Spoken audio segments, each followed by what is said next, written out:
નમસ્કાર, આપ જોઈ રહ્યા છો યુટીસી ન્યૂઝ।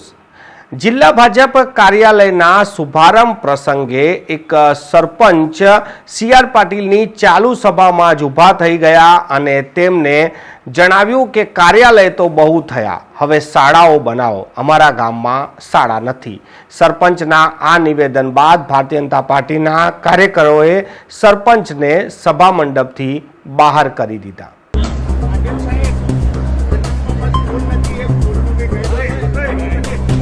आई वांधो नहीं, स्कूल पण बनावी दीधुं ચોક્કસ।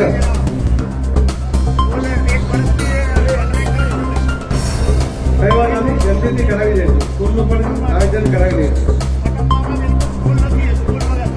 એકવાર કહ્યું ને તમને, પછી તમે હેતુ હતો અને બળ લાવવા માટે કાર્યકર્તાઓએ જે ખજરાઓ ભારતીય જનતા પાર્ટી ગુજરાતના કાર્યકર્તાઓને